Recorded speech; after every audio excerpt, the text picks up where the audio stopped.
A partir de agora, aqui na Brasil Atual, Colibri na Quarentena. Uma conversa com quem está envolvido em trabalhos de cultura e entretenimento em tempo de pandemia. Colibri na Quarentena, um momento para refletir e se reinventar, na música, no teatro, no cinema e em todas as expressões de arte. Olá pessoal, no programa de hoje nós vamos conversar com o cantor, compositor e produtor musical gaúcho Antônio Villeroy. 60 anos de vida e 40 de música, 10 álbuns, um DVD e muitas turnês pela Europa. Uma conversa sobre parcerias e as trilhas de teatro, cinema e televisão, entre outros assuntos. Tudo online em casa, na quarentena. Começando mais um programa aqui na quarentena, e hoje a gente vai diretamente para Porto Alegre. Eu gosto de falar assim, diretamente.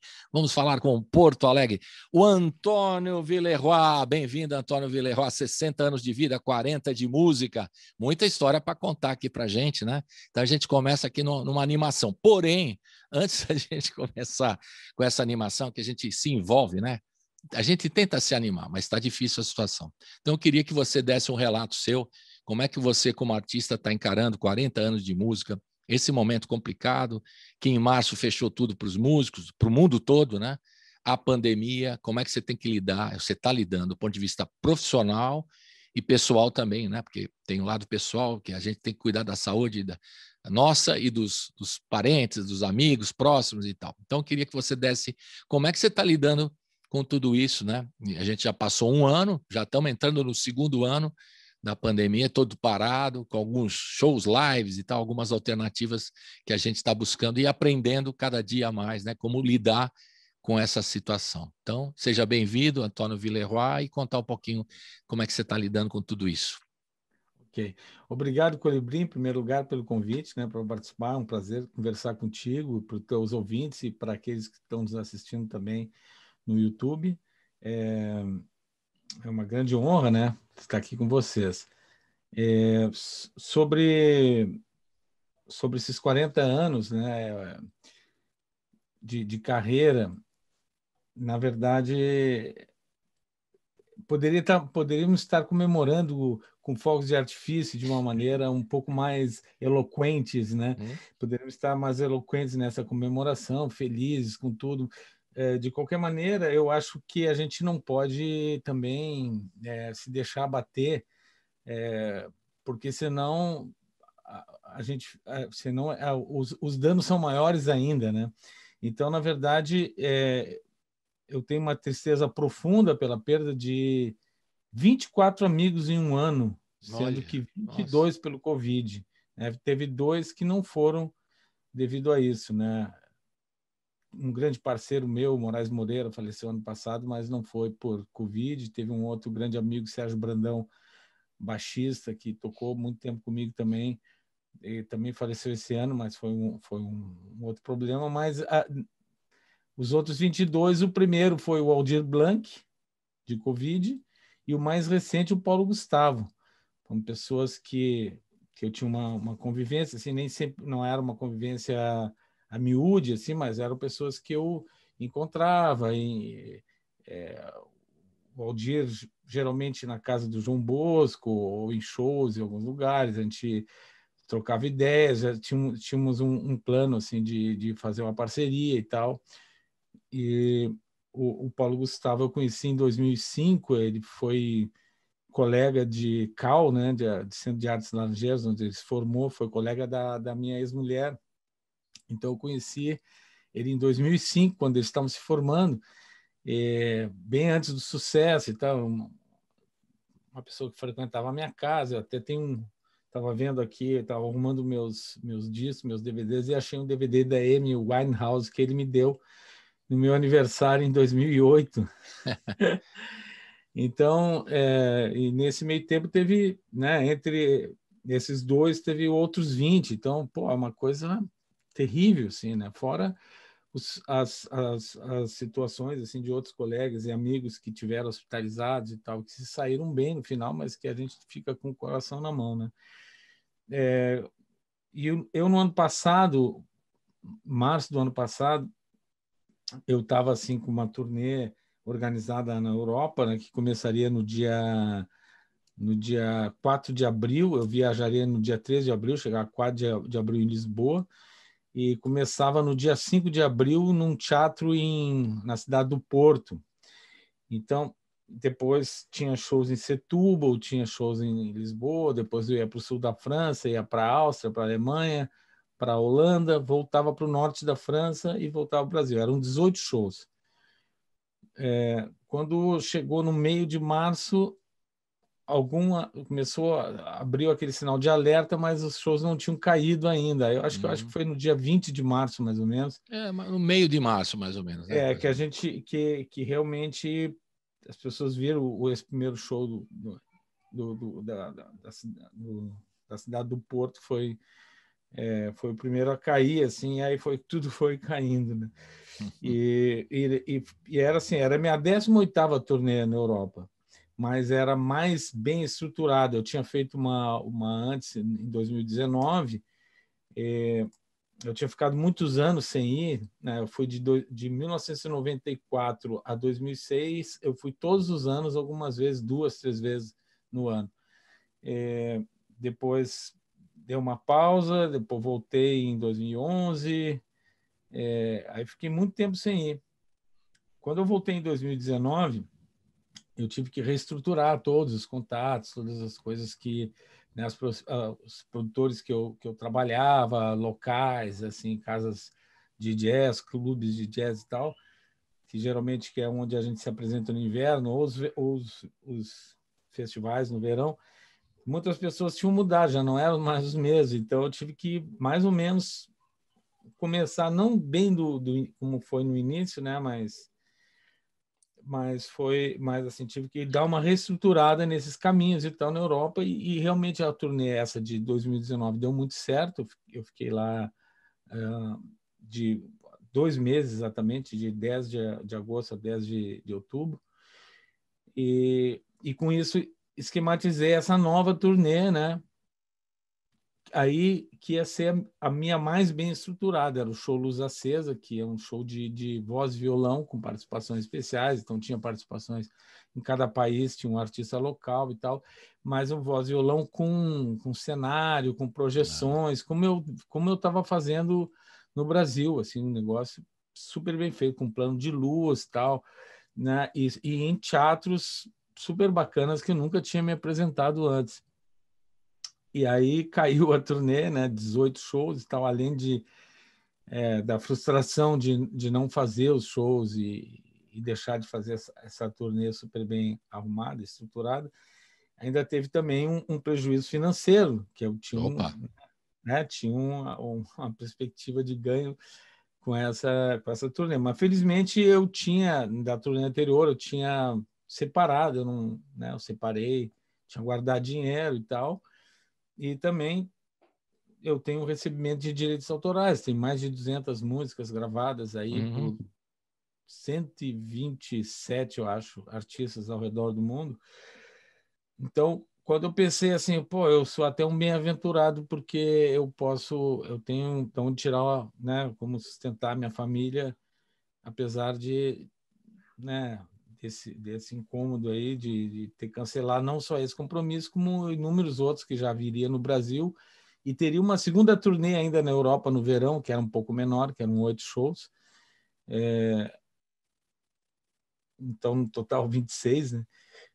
Que Nossa, também que a gente estava pensando, a gente estava pensando assim, não, lá até o verão já deu, já vai ter resolvido e tal, mas não resolveu, né? A coisa foi. E aí o que eu pensei? Eu pensei assim que, pô, e que seria, que vai acontecer com as pessoas que não têm essas mesmas condições que eu, né? Então eu comecei a procurar falar com colegas e pessoas assim que estavam para ver o que elas estão precisando e tal. E aí a gente formou meio que uma força-tarefa assim para ajudar as pessoas, né? Músicos também, que principalmente pessoa que tocava na noite, dependia assim, de cada semana tá tocando num lugar para viver, né? E também o pessoal da técnica, né? O carregador, hold, técnico de luz, montador, toda essa cadeia, né? De trabalhadores da música. E então a gente fizemos um sistema de arrecadação, de cestas básicas e tal, fizemos lives beneficentes, né? Foi um ano assim muito voltado para esse tipo de atividade, assim, sabe? Então eu achei que apesar da frustração de não fazer o show e do prejuízo financeiro, né? Eu pensei que era o que estava na minha mão de fazer realmente era ajudar essas pessoas, né? E do ponto de vista da criatividade, no início eu também fiquei meio calado, assim, não estava conseguindo compor e tal, fiquei só... A única coisa que eu conseguia fazer era estudar piano. Comecei a tocar piano, né? Comecei a pegar todas as partituras da Bossa Nova, Tom Jobim, do Chico Buarque também, Francis Raime, das coisas mais encrencadas, assim, Toninho Horta, para né, fazer os encadeamentos harmônicos. Fiquei aprendendo isso. Foi a coisa que eu mais fiz. Até que aí surgiu um convite para fazer uma trilha de um filme sobre um imigrante haitiano que vem para o Brasil e ali eu compus aí comecei a compor, aí compus uma série de músicas, eu componho em francês, inglês, espanhol, português e italiano, essas 5 línguas.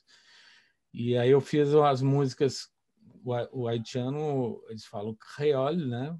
Mas com muitas palavras. O creole é praticamente um francês com um acento diferente, né? E algumas palavras locais. Eu vou fechar um pouquinho aqui. Tudo bem. Tá. Então, luzão aqui no meu rosto. Tem um sol aí. É o sol que bateu direto. Sabe aquele disco dos Beatles, With the Beatles, que tem uma sombra assim do lado do rosto? É o que está aparecendo você. Tá bonito, tá artístico, como digo. Tá artístico. Então vamos manter o artístico aqui. Aí então eu comecei a fazer as músicas, né? Então escutei bastante música haitiana também e convidei 2 haitianos para participar, um compositor que mora em Porto Alegre atualmente, Alix Jorge, e uma cantora que mora em Cuiabá. Aí ela veio, né, trouxe ela de Cuiabá para cá para gravar e tal. E aí o Alix, ele fez uma das canções que eu fiz, que era em francês, ele fez a versão por creole, ele cantou. Aí uma outra que era uma balada, assim, um sertanejo, quase um sertanejo daquele de bom gosto, né? Não, mas um sertanejo melodioso, assim, como aqueles sertanejos antigos, né? Que eu fiz com letra em francês.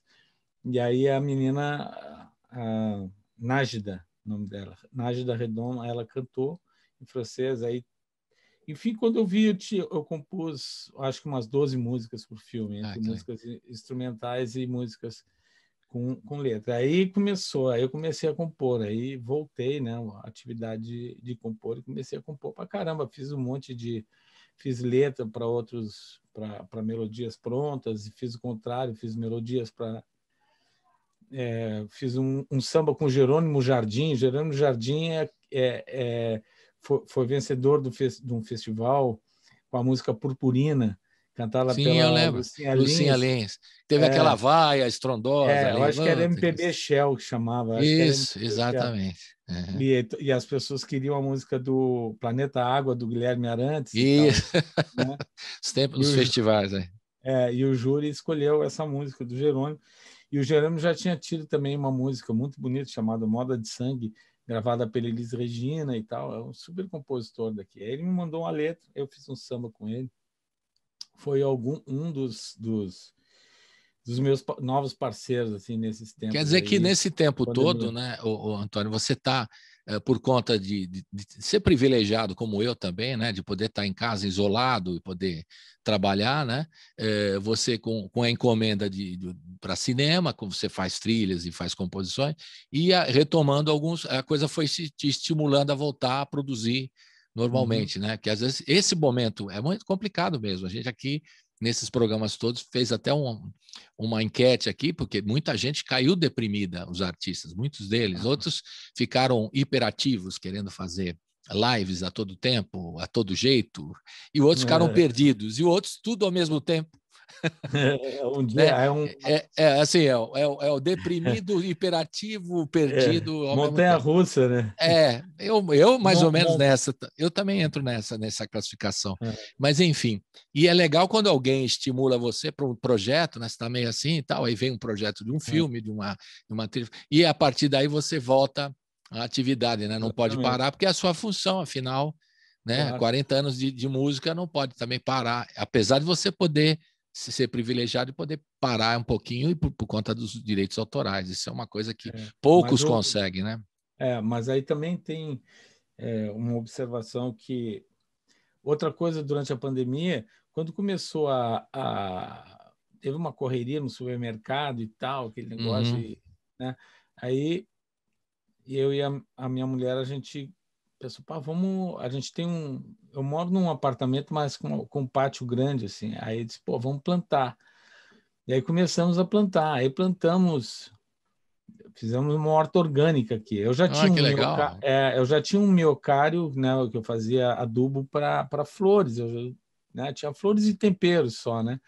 Já tinha uma cisterna também de captação de água da chuva e então mas eu usava isso só para essa parte, assim, era mais planta ornamental e muitos temperos, assim, não plantava alimento até então, né? E aí Dá para aí botar uns tomatinhos, aquele tomatinho cereja, dá para rolar, isso, assim. aí eu plantei tomatinho, tomatão, tomate gaúcho, tomate de todos os tamanhos, é, é, Como é que é o cenoura, tomate gaúcho? Desculpe a curiosidade. o Já tema, vem o com, teu, já vem com churrasco? já vende com bombacha, já vende bombacha. Daí o tomate gaúcho, ele parece um tomate longa-vida, ele é mais porque tem o italiano, ele é compridinho assim, né? Aham, sim. Tem o longa-vida que ele é mais assim, mais parecido com uma maçã, mas um pouquinho mais achatado que uma maçã, né? Tanto que quando o tomate chegou na Europa, o tomate chegou na França na época da Revolução Francesa. É, e aí eles têm um filme, inclusive, chamado La Marseillaise, Sim. que eles vão subindo, assim, que a Revolução realmente ela começa em Marsella, né? E eles vão subindo, criaram aquela música e vinham cantando e subindo em direção a Paris e juntando gente do campo e cada vez foi aumentando mais gente e cantando aquela música. Aquela música Sim. era meio que um motor, um estímulo. E eles diversas vezes eles perguntam: vocês têm aí o pomodoro? Pomodoro é a maçã de ouro, né? O fruto de Exato. ouro, né? Pomodoro. Então o tomate gaúcho é um pomodoro é um pouco mais largo assim, né? É um tomate que é melhor para salada, ele é muito suculento e tal, mas Legal. ele é melhor para salada do que para molho. Enfim, mas Você eu viu, plantei todo. Antônio, de repente, se você tivesse com a gente lá aqui no estúdio de São Paulo, na hora do rango, você já ia dar receitas gaúchas aí e tal, porque o assunto vai, uma coisa puxa a Não, outra, né? Mas pior enfim. que é isso mesmo. E é que eu estudei agronomia, né? E eu me lembro que Ah, eu estudei agronomia e quando eu me lembro quando me caiu de fazer um trabalho sobre cada aluno escolhia um legume para fazer um trabalho e tal, um produto hortigranjeiro qualquer, e não necessariamente legume, e eu escolhi o tomate. E aí ali eu aprendi tomate é tudo. fruta, como diria o meu professor. É fruta. Então. É. E é fruta daqui da região dos Andes, né? Exato. Depois chegou na Itália para fazer um molho de tomate, que chegou É. na gente, Ele a chegou, história ele chegou, mas chegou na Europa por Marsella, pelo Porto de Marsella. Chegou então, pela França. E daí que veio pomodoro, né? E que em italiano ficou pomodoro. pomodoro. É. Popa Atualmente, pomodoro, como a Rita ali cantava. A é, Rita ali, não, a Rita Pavone, desculpe. a Popa favor, né? pomodoro. Então, aí plantamos tudo isso, alface, rúcula, agrião, mostarda, acelga, Mas era abóbora. coletivo aí pro prédio todo ou era só para vocês Não, aí? não, eu já plantava aqui no meu prédio, assim, Ah, a no princípio, seu a lado. princípio pro consumo nosso aqui no pátio do meu apartamento. E aí Muito bem. Uma coisa que eu observei, né, que a cenoura, do plantio até a colheita, ela demora mais ou menos uns 4 meses, até tu ter uma cenoura de um tamanho razoável, uns 4, Sim. 5 meses. E eu penso assim, eu pensei, na agricultura, tu tem que ter paciência. Por exemplo, o cara que trabalha com fruticultura demora muito mais. Planta ali uma bergamoteira, não? Como é que chama a bergamota? É mexerica? Mexerica. Tangerina? Ou Mexerica. uma laranjeira, tu vai ter que esperar 3 a 4 anos para ter o primeiro fruto. Com relação à música, é mais ou menos assim. Então, ao mesmo tempo que existe o direito autoral que está vindo já na sua inércia do movimento ali, Uhum. trazendo já as coisas do passado, tem que estar sempre pensando um ano na frente, 2 anos na frente, as músicas que vão render daqui a um tempo. Porque aquelas também que acontecer, pode ser que elas, num dado momento, elas caem no esquecimento, né?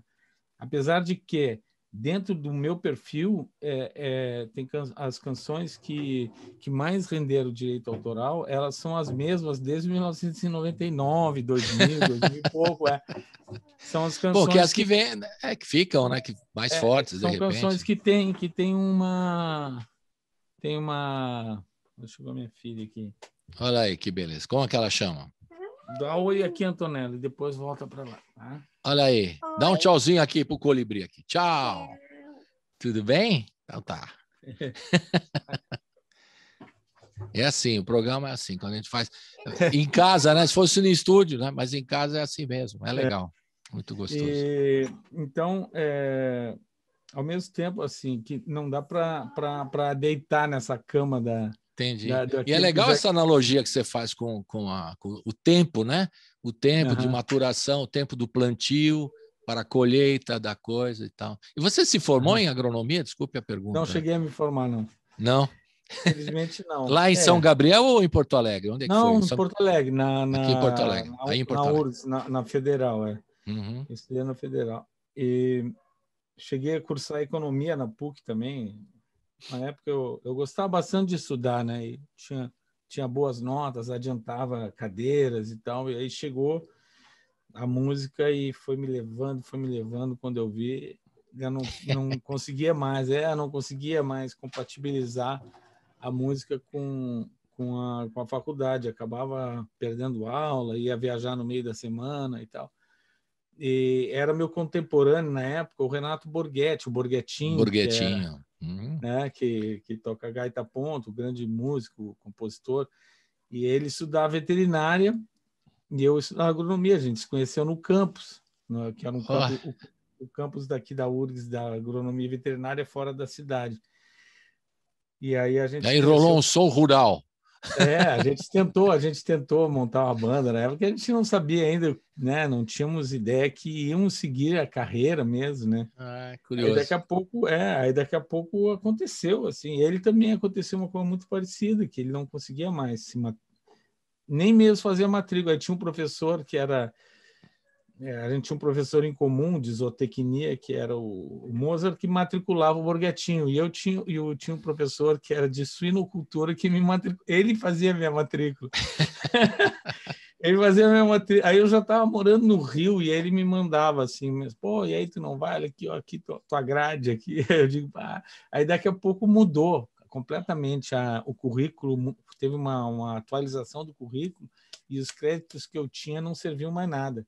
Então eu teria que fazer Mas é tudo o que dos o professor acreditava em você, aí estava te incentivando, né? Essa era a forma, te ele queria que eu matriculando era isso, né, te estimulando a você me continuar na área. estimulando a continuar, mas não deu, não Mas você teve já jeito. estava em outra já. Mas eu nunca esqueci, assim, porque desde o primário eu sempre estudei pensando que aquilo ali era um aprendizado, não era uma coisa para passar de ano, nem para cumprir uma, um boletim, assim, sabe? Não, na verdade, eu tinha noção de que aquilo, eu achava, pelo menos, que aquilo tinha uma utilidade. Tinha certas coisas que não tinham utilidade mesmo, né? Mas aquelas que tinham utilidade, relacionadas à biologia, à história, ao português, matemática, física. Eu cheguei a dar aula de física depois, na época do vestibular. Eu estudei tanta física que eu virei professor de física. Então, eu nunca esqueci isso. E hoje, quando a gente começou a plantar, eu peguei uns livros aqui, comecei a dar uma estudada, né? E hoje tem muita coisa disponível no Google também, que a gente procura para ver, né, melhor maneira de plantio. Quer dizer, se desse tudo errado, né, Antônio? Você podia voltar para o ramo da agronomia e dava tudo certo. Né? Alternativas você tinha, já estava plantando e tal, só mudava de ramo. Mas eu estou brincando isso aí, mas eu já vi muitos músicos que começaram a fazer comida, delivery. Você deve ter ouvido casos aí no Rio, aí em Porto Alegre, né? Muita cerveja gente também tem. Fazendo cerveja, fazendo serviços, né? Outros, dando aulas, né? De música, o músico dando aula de violão, de guitarra, de baixo. A turma da graxa, essa turma tem mais dificuldade, mas mesmo assim fazendo tutoriais, explicando como é que funciona o som e tudo mais, né? Todo mundo se virando, porque apertou, né? Apertou para todo mundo, né? Está ainda numa situação emergencial, né? Nós ainda estamos nesse sentido. Nosso setor foi o primeiro a fechar, né? E é o último a abrir sempre, né? E tem que se virar. Imagine você com um monte de shows já organizado, né? Depois de tanta, você tem uma história, né? Você vai contar daqui a pouco fora do Brasil, né? De se organizar, tocar fora do Brasil. Aí você começa a preparar uma turnê que você fala agora vai ficar bem organizado, e tal. Aí não rola. É uma frustração tremenda. Né? Se você ficasse eventualmente deprimido, era bastante aceitável, porque é duro levar para cacetada, né? Todo mundo, né? Falando em excursões em grupo, você tem um show ao vivo lá na França, que é o sul da França, se não me engano, você vai contar para nós, gravado em 98. Então, como a gente vai passear um pouquinho sobre a sua história aqui hoje, Antônio, a gente vai botar gravações de várias épocas e tal, né? E no final a gente vai terminar com o lançamento que você vai fazer agora em julho do DVD Gravidade do Amor, que a gente vai colocar no finalzinho do programa. Mas a gente começa com uma gravação do Diabaria, né? Diabaria, em Sanary-sur-Mer. Você me corrija aí a pronúncia? Não sei se eu acertei. Estou me preparando aqui. Está perfeito. Sanary-sur-Mer, que é no sul da França, né? Conta um pouquinho como é que é esse festival e a gente vai ouvir o Diabaria, você com uma banda legal, né? Metais, um grande som, um som bacana mesmo, né? Fala um pouquinho. Você já deve estar com saudade daquela época de fazer o... Poxa, muito, muito. Quando eu fui, a minha primeira turnê na Europa foi em 1994, junto com um parceiro, compositor daqui, grande cantor também, artista, Gelson Oliveira. Nós fomos, tínhamos vários shows marcados na França, na Suíça, na Alemanha, na Áustria e na Itália. E aí nós fomos começávamos pelo sul da França, nessa região. E e o amigo lá que nos levou, nos apresentou quer dizer, tinha apresentado o nosso trabalho já para um francês que trabalhava na prefeitura da cidade, que era um agitador cultural e tal, François Mas, o nome dele. E ele quis nos hospedar na casa dele. Era um casal, então, o François e a Patricia era secretária da Jeunesse, da Juventude. Ela trabalhava também na prefeitura como era secretária, né? Tinha um cargo eletivo. Eletivo não, um cargo de confiança. Aí nós ficamos na casa deles, e ela era também professora de literatura francesa, doutora em literatura francesa e professora. E aí o quarto que me coube era onde estava a biblioteca dela, sabe? E eu arranhava ainda, mal falava algumas coisas de francês. Só que eu levei um dicionário, levei um livro de conjugação, levei instrumentos para acelerar o meu francês, né?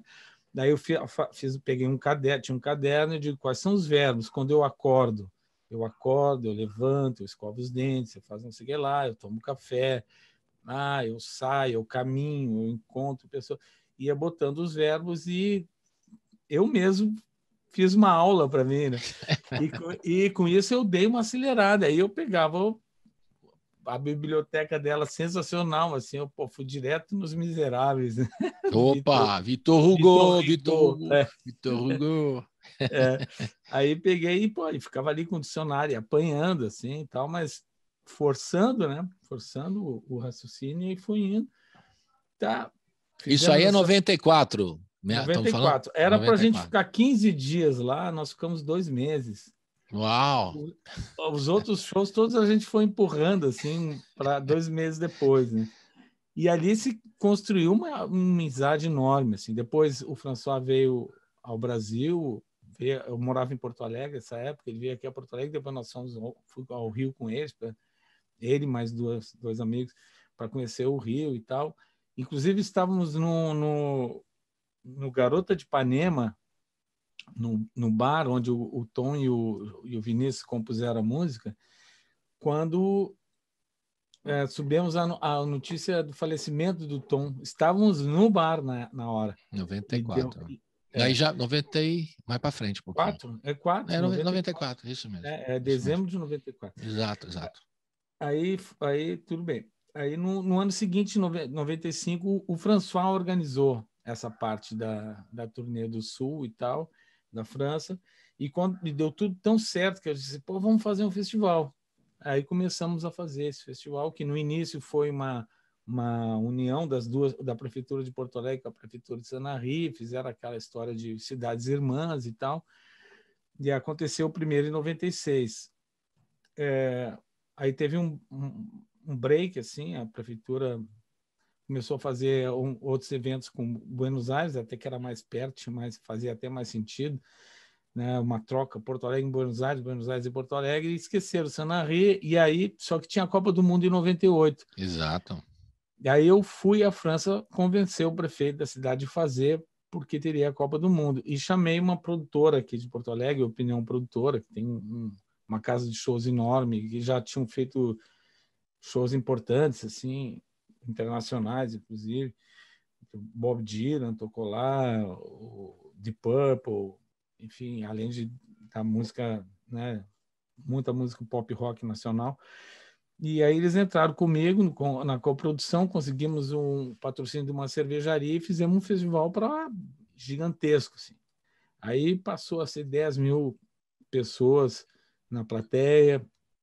Aí a partir dali foi Gilberto Gil. E com banda completa, né? Porque eu vi aqui a gravação do Diabaria, tem bastante gente no palco lá, brasileiros, né? Muita gente. Não, viajavam junto comigo, né? A minha banda, especificamente. Mas aí o festival ele foi até 2006. Aí passou por lá Gilberto Gil, Milton Nascimento, Jorge Benjor, Lenine, Daniela Mercury foi 2 vezes, o Gilberto Gil foi 2 vezes, Olodum, Elba Ramalho, Carlinhos Brown, Chico César, Ana Carolina, Marcelo D2, Dudu Nobre, El Chan, Banda Eva com a Ivete, eu conheci a Ivete em 1998, né, no festival. E, enfim, aí se tornou um festival durante um tempo, era o maior festival em termos assim de dias e de público da Europa, né? Porque ele eram 7 dias, nesse ano foi 8 dias. Começou num domingo, foi até um outro domingo, então foram 8 dias esse de 98. Depois era sempre 7 dias, de segunda a domingo, né? E às vezes 2 shows por noite ou às vezes só um show por noite. E não tem mais o Sanarém-sur-Mer? Não, ele acabou em 2006, começou uma crise também, né, lá na Europa e ficou meio não rolou mais, né? E já não tinha mais assim como também um patrocinador brasileiro interessado também, aí, né, ficou complicado. E a gente infelizmente acabamos desistindo. Talvez a gente volte com uma edição comemorativa aí, vamos ver. Beleza. Então, para comemorar, vamos ouvir, né, Antônio? Vamos ouvir aqui. Antônio Villeroy, 98, né? 98, 98, a Copa, né? E lá em Sanarém-sur-Mer. E onde é que fica exatamente? Lá, Mediterrâneo, sul da França? Fica na beira do Mediterrâneo, entre as 2 grandes cidades, Marsella e Toulon. Fica entre essas 2. Fica perto de Saint-Tropez, fica nessa região. É isso aí. Côte d'Azur. Côte d'Azur, perfeito. Estamos aprendendo francês com Antônio Villeroy, não é à toa, né? Não é à toa. E fala um pouquinho do Diabaria, para a gente ouvir agora, de 98. Diabaria é uma parceria com o Bedeu, um compositor já falecido, né? Acho que ele faleceu em 98 ou 99. E é um compositor, ele fazia sambas enredo também para as escolas daqui, mas é um dos criadores do samba rock. Uhum. Porto Alegre é uma cidade muito roqueira, então até o samba acabou pegando um pouco de uma onda, né? E, então ele, de uma certa forma, o Bedeu junto com o Luiz Wagner, que foi guitarrista... Só que deram 0 pro Bedeu a música. Não é isso mesmo, Vilela? Não é a música? Deram 0. Só que deram 0 pro Bedeu, a música do Luiz Wagner. Lembra que ele canta? Lembra? Exato. Então, o Luiz Wagner foi guitarrista do Benjor também, e era parceiro do Bedeu, e foram os caras que, de uma certa maneira, influenciaram, né, o próprio Benjor nessa onda do samba rock. Exato. E aí eu fiz essa música com o Bedeu, acho que lá por 1997, nós fizemos a música, e ela fazia parte, está num disco dele, fazia parte do meu repertório de shows, mas eu nunca tinha gravado em disco. E aí agora, nesse período, quando eu me dei conta que eu estava fazendo 40 anos de carreira e 60 de vida, eu comecei a fuxicar em tudo aqui, catar CDs antigos, fitas, e aí encontrei o show inteiro num CD, um CD com a gravação do show inteiro, só do som tirado da mesa, e relancei, né, masterizei e relancei no início de maio. Quer dizer, lancei, né, pela primeira vez. Lancei, tinha um CD assim, amador, de casa, assim, caseiro. E aí eu lancei ele nas plataformas digitais do show inteiro e lancei e achei esse clipe também, que também foi feito pelo Renato Falcão, esse mesmo parceiro meu que sempre faz os meus vídeos e tal. E o Falcão, inclusive, ele tem um material riquíssimo de 98, 99, de todos os shows que aconteceram. Legal. Em áudio e gravação. Só que assim, o filme era ele sozinho com uma câmera 2mm, fita, tinha que revelar e tal. E aí, então película, nos tempos da película. Então, vocês vão ver que nesse vídeo, por exemplo, tem imagens de bastidor e tal, porque ele não, para ele editar e fazer isso, ele andava com a câmera para lá e para cá e tal, só ele, né, para mudar os ângulos e tal, enfim. Então, vocês vão ver que tem imagens que são de bastidor para cobrir pedaços da letra ou da apresentação no palco mesmo que ele não tinha, né? Não tinha como colocar ali. Então é isso que é um material, eu acho que ficou muito interessante assim, e é histórico, né? Porque retrata o momento desse festival.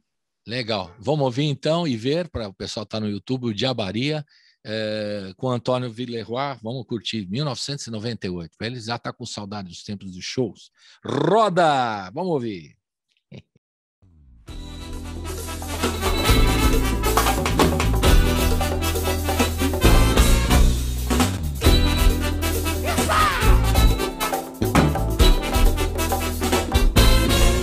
Diabaria era noite, era dia, eu queria namorar.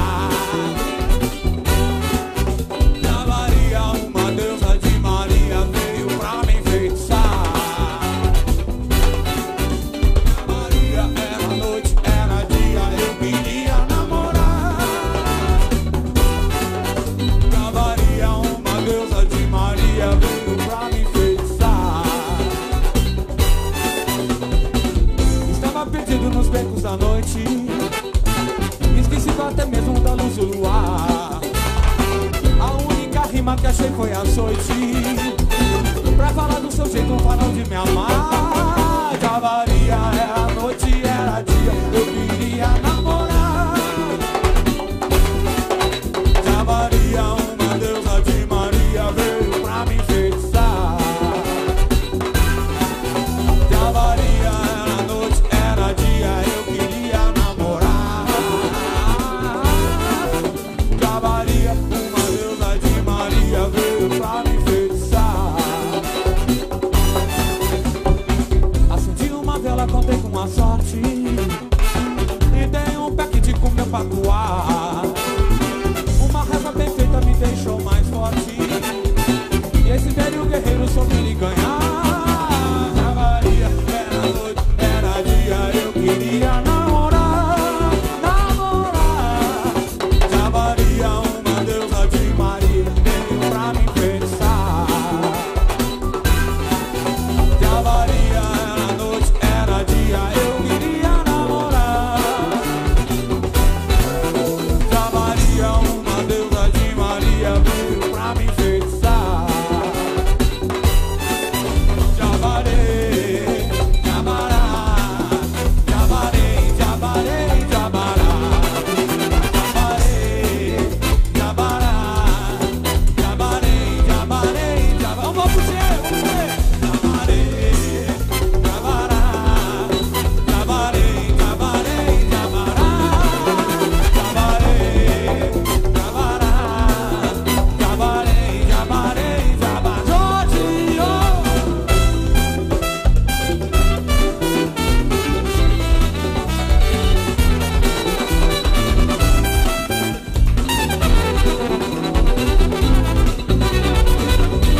Merci beaucoup. Estamos de volta com o Antônio Villeroy, falando um pouquinho da história dele, 60 anos de vida, 40 de música, é muita história, o cara tem muita história, né? Na França, no mundo todo aí, teve que parar por conta da pandemia, dá uma tristeza tremenda, mas está seguindo, produzindo trilhas, né? Trilhas também é uma área que você trabalha bastante, né? Trilhas sonoras e para tudo, para cinema, para televisão, para teatro, para novela, para tudo, né? Você faz trilha para tudo quanto é mídia, né? Digamos assim. E você gosta de fazer encomendas? Você contou agora há pouco, o pessoal pede alguma coisa, você se envolve. E como é que você se envolve? Você quer saber a história antes do filme? Você se envolve na produção também? Como é que é? Para fazer só a trilha? Como é que é? Porque tem... Conta aí. Eu vou te dizer um negócio. Eu tenho com relação à trilha, eu tenho um negócio intuitivo, assim, que já me aconteceu algumas vezes de eu estar conversando com a pessoa. Por exemplo, eu fiz para balé também, então, aí estou conversando com a coreógrafa, assim, vai ser um negócio, nós vamos fazer um balé sobre o balcão do Jean Genet, e aí vai ser uma coisa meio escura, assim, e tal, blá, blá, blá. Eu não preciso nem ver pedaço de coreografia, eu saía fazendo a música principal da trilha, e aí dali eles começavam a ensaiar. Com relação a filmes, por exemplo, tem um filme chamado Enquanto a Noite Não Chega, que é do Beto Souza e também do Renato Falcão, desse meu parceiro, que é sobre um clássico aqui da literatura gaúcha, e conversando com eles eu já fiz a música tema, só conversando, assim, sem ver uma cena. Então, muitas vezes isso me aconteceu. Esse mais recente, Porto Príncipe, não, esse Porto Príncipe eu assisti ao filme primeiro e pensei bastante, até por um cuidado assim, de estar dentro de um universo de um personagem haitiano e tal. Aí hoje em dia a gente tem que ter mais cuidado ainda, porque tem aquele negócio do lugar da fala, né? Como é que eu, um branco brasileiro, estou falando? Só que, assim, na verdade, é um filme de uma brasileira contando uma história de um haitiano que chega aqui. Então, a gente tem essa licença para falar sobre isso.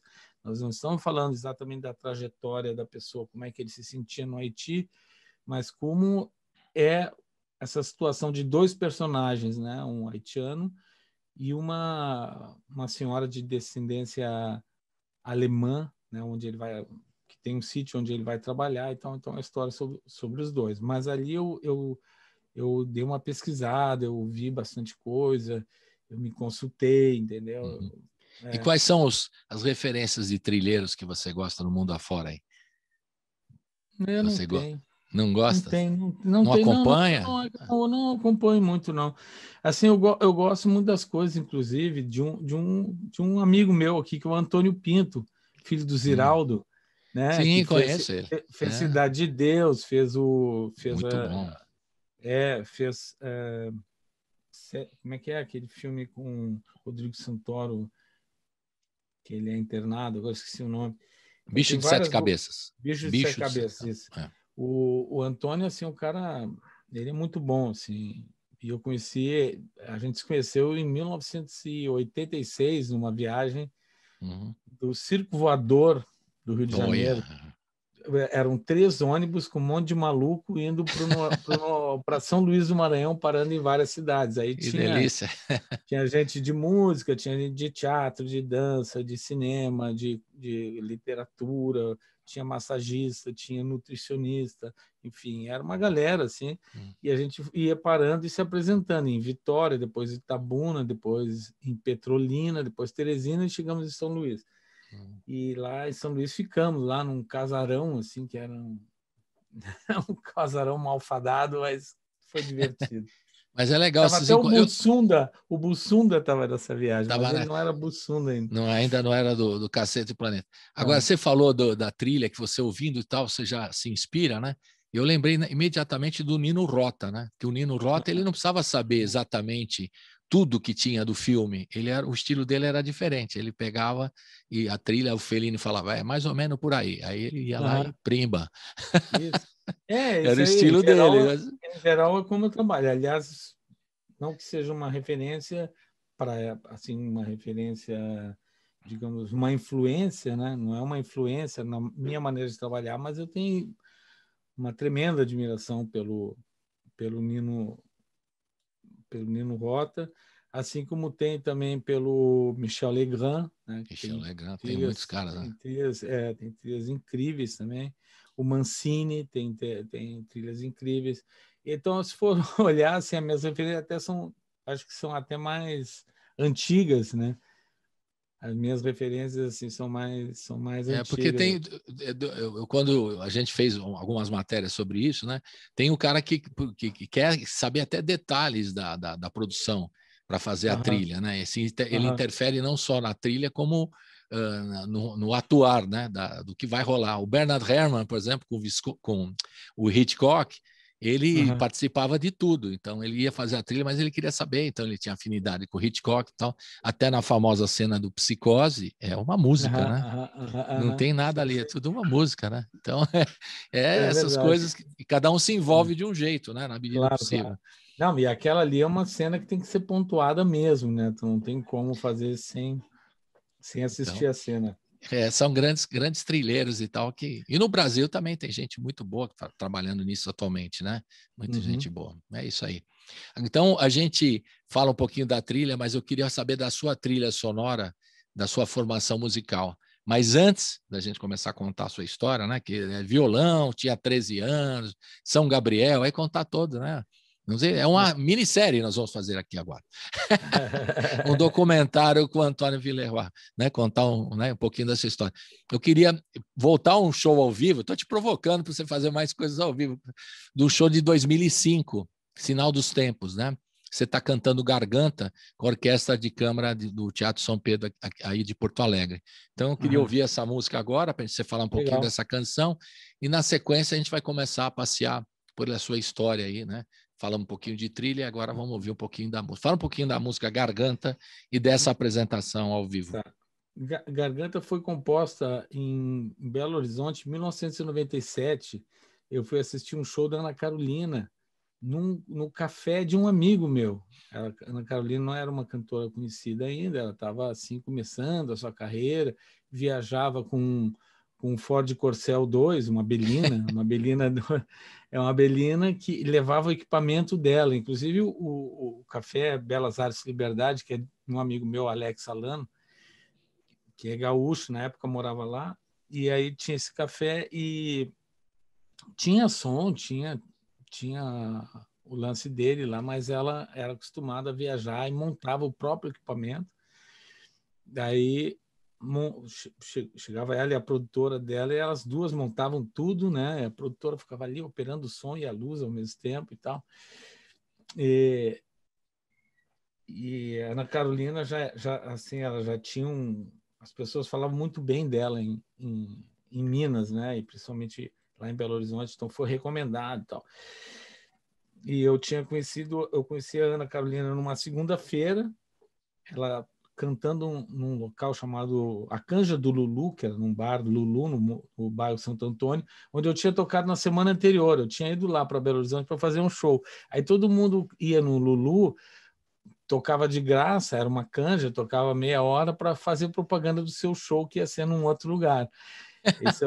E funcionava aquilo, funcionava. Eu tinha ido fazer um show num lugar chamado Alameda Jazz, o meu show na quarta e na quinta, e aí eu fiz a Canja do Lulu na segunda. Aí quarta, quinta, aí fiquei lá na sexta, aí ia ter um show do Gilberto Gil no sábado, aí o Arthur Maia, baixista do Gil, que infelizmente também Vambora. faleceu, me convidou para ir no show e tal, aí fui lá.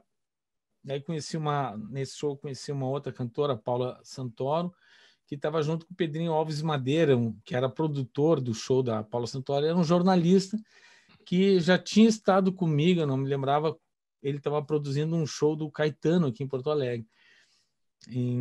Isso tinha produzido o show do Caetano em Porto Alegre em 1992, olha só. E aí estamos em 97, aí disse, pô, tu tem que conhecer a Ana Carolina, eu fui lá na Canja do Lulu. Aí eu chego isso já na segunda, eu fui ficando daí em Belo Horizonte, eu voltava para Aliás, Porto você Alegre, tem uma tendência assim, pelo que eu já vi da sua história. Você chega de mansinho, para ficar uma semana, fica 2 meses. Porque eu acho que é interessante também a gente ter uma certa percepção do que o mundo está nos propondo, né? Não pode ser muito Caxias, assim, não, mas eu tinha que voltar amanhã. Pô, se perde muita oportunidade e muito sorriso e muito prazer. A gente perde, e até dinheiro se perde fazendo assim, agindo assim, muitas vezes dessa forma, muito dentro do quadradinho, né? Aí eu fui ficando, e aí na segunda-feira fui assistir a Ana Carolina no bar do Lulu, e aí o Pedrinho Alves Madeira foi me apresentar, ele falou, não, conheço ele, eu fui no show dele no Mistura Fina e tal, lançamento do disco, comprei os 2 discos e dei uma cantada numa... Eu já tinha 2 discos independentes nessa época, aí cantou uma das músicas, assim, e tal. Pô, que legal, aí, pô, já rolou aquela afinidade direta, né? Aí eu já não fui embora, fiquei para ver a Ana Carolina na quarta. Eu já ia no dia seguinte, na terça eu iria embora, aí na quarta, vou assistir a Ana Carolina. Aí fui assistir a Ana Carolina na quarta, enquanto eu assistia a Ana Carolina, eu fiz 4 letras de música. Uma delas era Garganta. E aí, quando acabou o show, eu escrevi numa agenda, eu tenho até hoje essa agenda, às vezes eu publico no Facebook, assim, de vez em quando eu publico a página onde está a Garganta. Aí eu mostrei para ela. E ela disse, pô, mas é a minha cara e tal, não sei o quê. Pô, grava e me manda. Como seria a melodia? Eu disse, a melodia é mais ou menos assim e tal. Pô, então, termina, grava e me manda. Aí, no dia seguinte, eu terminei a música inteira, dei mais uns retoques na letra e tal. Aí ela gravou em 1999, no seu primeiro disco. A música virou a música tema de um personagem da Débora Bloch numa novela da Globo. Essa virou hit mesmo, como diria. Né? Aí foi a música que lançou na Carolina, né? E que me lançou também como compositor, assim, porque até então eu tinha meus nichos, assim, tocava em certos lugares, já tinha feito algumas turnês pela Europa e tal, mas não tinha um alcance popular no Brasil, nem como um cantor, artista, nem como compositor, né? E ali eu atingi como compositor. E aí depois, em 2005, eu gravei esse DVD ao vivo, Sinal dos Tempos, com a Orquestra de Câmara do Teatro São Pedro de Porto Alegre, e um uruguaio, grande músico, arranjador, amigo meu, chamado Mônico Aguilera.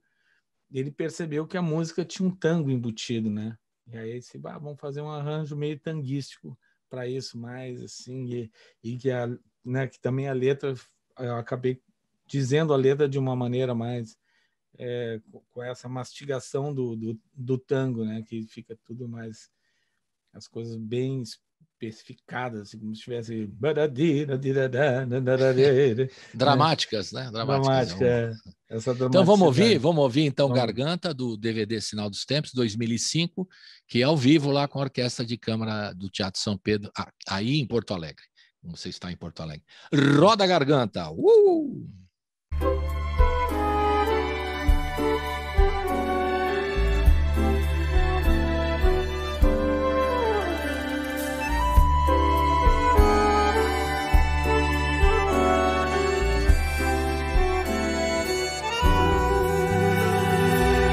Minha garganta estranha, quando não te vejo, me vem um desejo doido de gritar. Minha garganta arranha a tinta e os azulejos do teu quarto, da cozinha, da sala de estar. Minha garganta arranha a tinta e os azulejos do teu quarto, da cozinha, da sala de estar.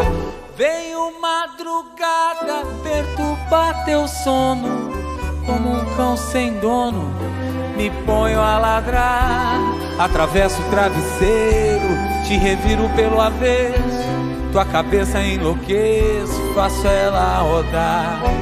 Atravesso o travesseiro, te reviro pelo avesso, tua cabeça enlouqueço, faço ela rodar. não te faz de santa, isso é muita cara dura. Vi com toda essa candura pra me conquistar. Essa tal beata eu já vi na rua. Não inventa essa postura só pra me agradar. Essa tal beata eu já vi na rua. Não inventa essa postura só pra me agradar. Vim parar nessa cidade por força das circunstâncias. Sou assim desde criança, me criei meio sem lar. Aprendi a te deixar na minha, e só tô te dando linha pra depois te ver voltar. Aprendi a te deixar na minha, e só tô te dando linha pra depois te ver voltar. Aprendi a te deixar na minha, e só tô te dando linha pra depois te ver.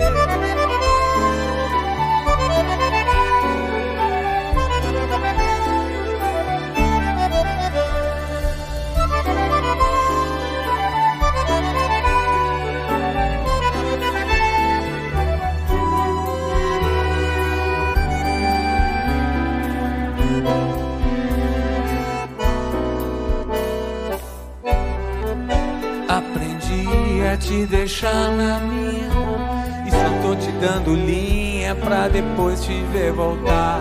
Aprendi a te deixar na minha, só tô te dando linha pra depois te ver voltar. Aprendi a te deixar na minha, só tô te dando linha pra depois te ver voltar.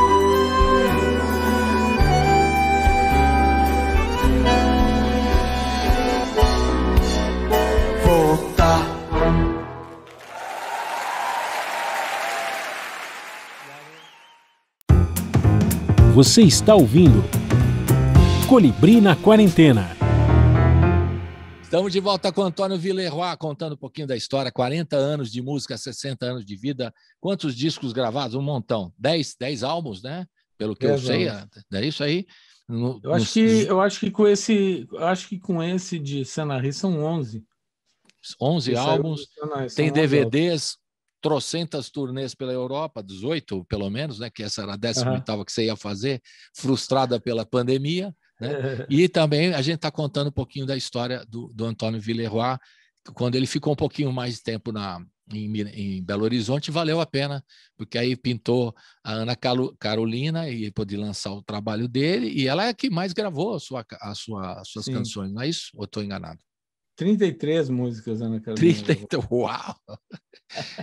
Legal. Muitas são parcerias nossas, né? Parceria eu, Hélio Celso Fonseca, eu, Hélio Eugênio Dali, tem outras só minhas, ou minha parceria também com Bebeto Alves, que é um outro cantautor aqui do Rio Grande do Sul.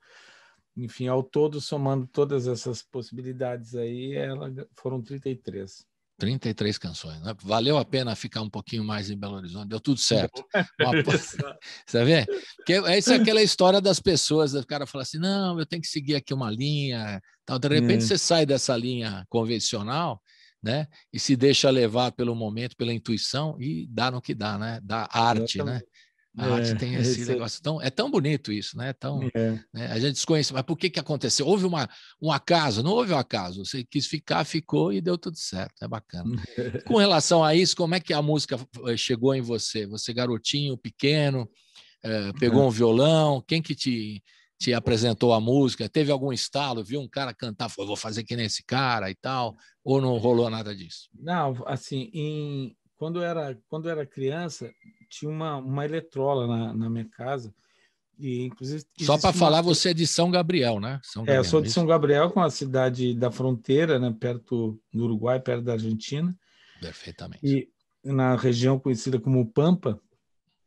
E aí eu tenho uma foto antiga, assim, que eu devo estar com 3 anos, eu acho, 3 ou 4, mas acho que 3 anos, e tentando abrir a eletrola. Só que botaram uma corrente, tem uma corrente ali, ela tá com cadeado, porque eu vivia querendo mexer e tal. E aí, logicamente, uma criança mexendo numa eletrola daquelas, era uma eletrola que era um móvel, assim, né? Sim. Era um móvel, abria uma porta, e essa eletrola, ela tinha capacidade para 5 discos, botava 5 discos empilhados, aí, pum, tocava o primeiro, aí ela ia, voltava, batia, o disco caía e tal, enfim.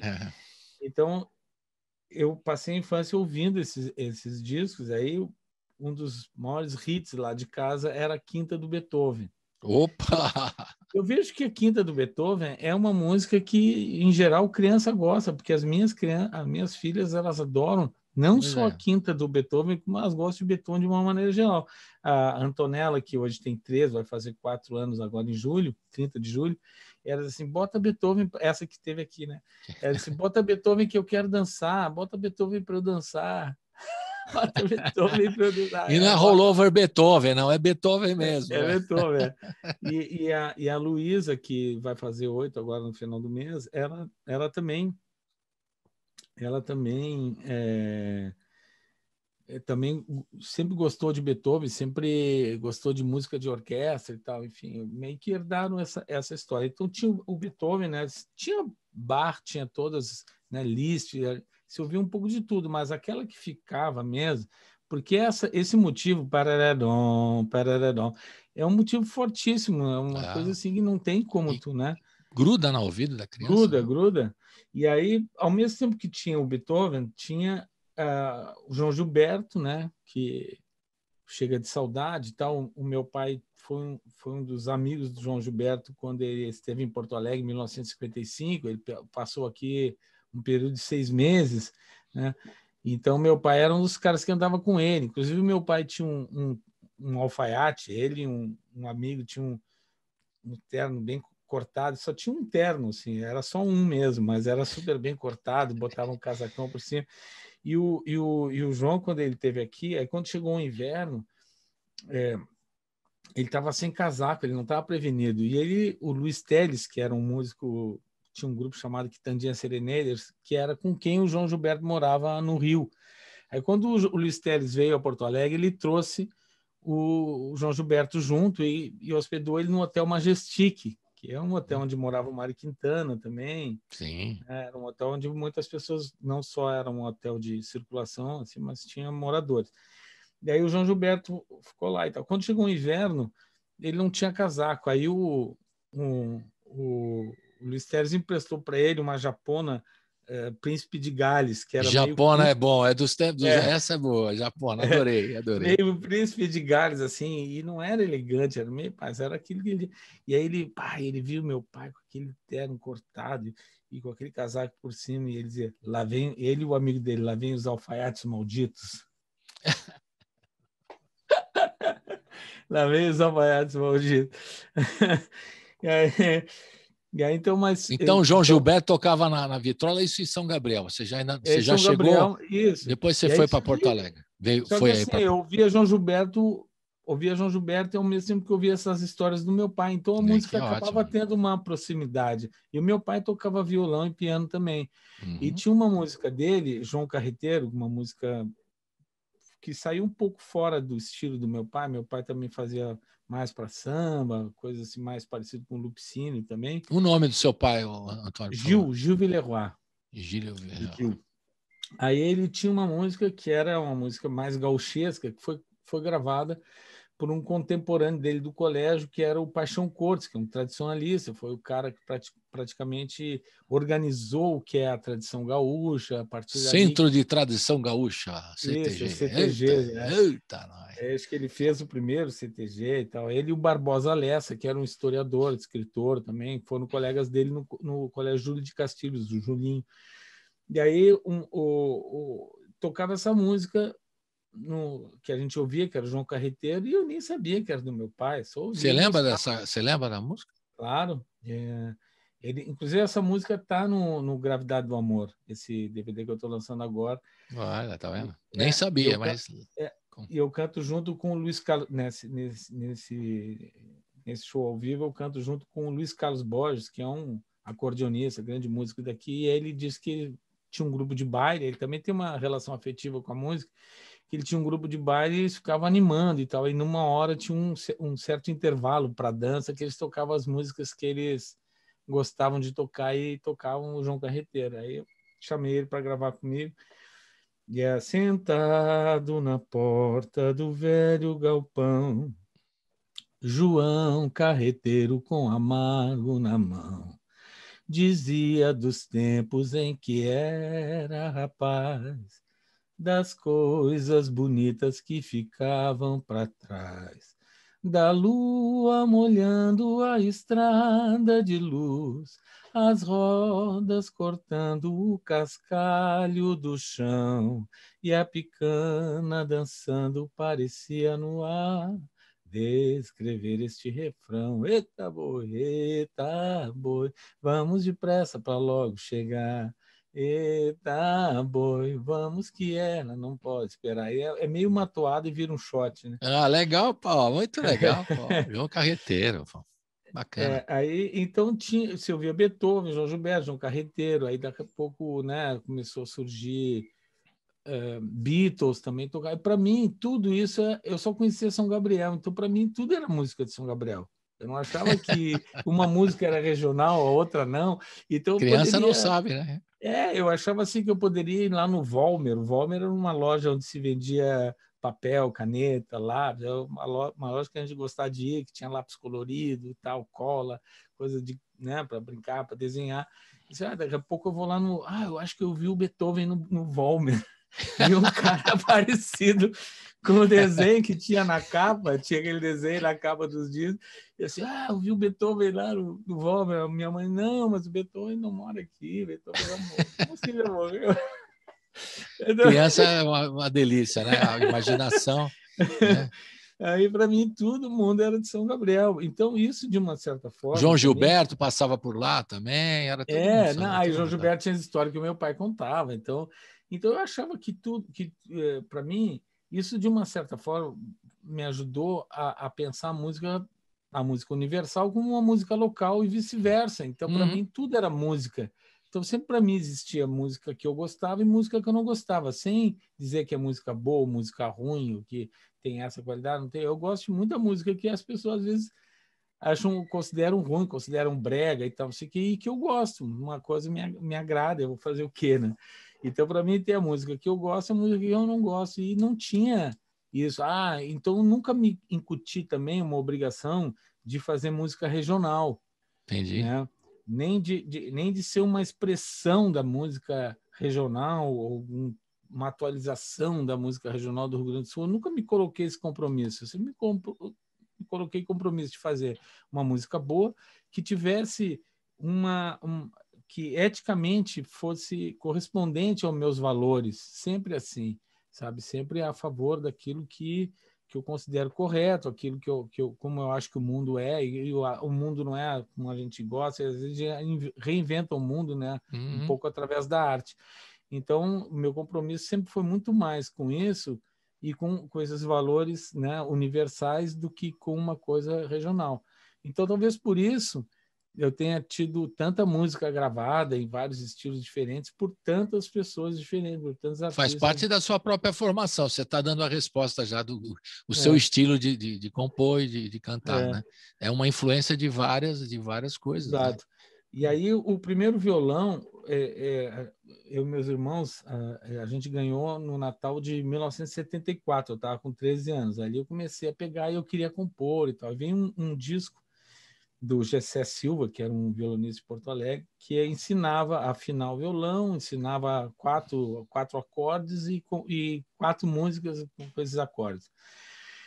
E aí eu ali aprendi a tocar, não sei o quê, foi indo, né? Entramos no ano de 75, e aí me caiu ainda em 75, talvez, ou 76. Aí você já está em Porto Alegre, só para... Aí já estou em Porto Alegre. Nós nos mudamos em 1970 para Porto Alegre. Eu tinha 8 para 9 anos. E aí existia, na época, uma movimentação musical muito grande em Porto Alegre, no ano de 75. Tinha uma rádio chamada Rádio Continental, que era uma rádio... Tinha toda uma linguagem, até mesmo uma linguagem jornalística, ela estava muito mais avançada. E era uma rádio da família Marinho, E era uma rádio anti-ditadura, só que a rádio estava dando lucro, então o Roberto Marinho não mandava fechar nem mandava mudar a maneira de agir, deixava rolar como estava, porque a rádio estava dando, financeiramente, estava dando certo. Então ela imprimiu uma linguagem que se comunicava com o público jovem, principalmente, assim, universitário, estudante como eu, que tinha 14, 15 anos, e tinha um estúdio onde as bandas, os músicos, compositores da época iam para lá e gravavam lá dentro e tocava música local, né? Legal, Então, ótimo. e aí, assim, o repertório nacional era os Secos e Molhados, que estava surgindo, tinha surgido 2 anos antes, Caetano, Gil, Raul Seixas, enfim, né? Milton Nascimento, Chico Buarque e tal, e praticamente só música nacional que tinha. E tinha toda a música local, e tinha um dos apresentadores da rádio, que era o Júlio First, que ele criou um personagem chamado Mr. Lee. E aí conseguiu um patrocínio das calças Lee Olha! e começou a fazer uns concertos. Ele fazia os concertos Vivendo a Vida de Lee. E aí esses concertos que eram assim, com uma espécie de quase um Woodstock, assim, porque eram 12, 15, 16 grupos se apresentando. Então os shows começavam, essas apresentações duravam 8 horas. Eu me lembro que o primeiro eu não fui, foi num Teatro Presidente, e ficou muita gente na rua. Aí ele fez no Auditório Araújo Viana, que era para mais de 3.000 pessoas, e eu lembro que começava às 3 da tarde e foi até às 3 da manhã. Mas você estava cantando sozinho ou você já tinha banda? Porque, Não. Eu estava só assistindo. Ah, você não estava participando. Não, Entendi. eu não participava. Garotinho ainda, garotinho. Eu estou dizendo como isso foi me influenciando. Claro, assim, sua formação. Os caras fazendo música aqui e tal. E tinha um grupo que eu gostava mais, inclusive, que era o Utopia, o compositor, o Bebeto Alves, né, que depois se tornou meu parceiro, meu amigo, praticamente um irmão de vida, assim, né? Junto com a Ana Carolina, é o compositor com quem eu mais tenho parcerias, né? Uhum. E formamos um grupo. Bom, isso é um capítulo depois. Mas então, nessa época, também aí surgiu Minas, do Milton Nascimento, aquele disco. Cara, quando eu vi aquele negócio, eu disse: que isso?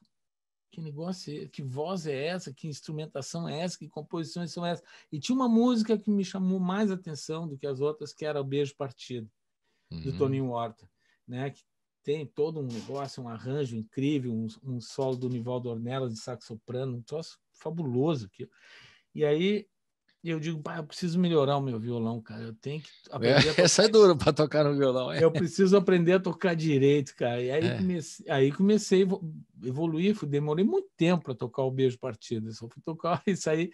Vamos dizer que isso aí é 75, 76. Aí apareceu na revistinha Vigu, que era violão de guitarra, que vinha com as cifras. Cifras, aí apareceu, porque a Simone gravou essa música.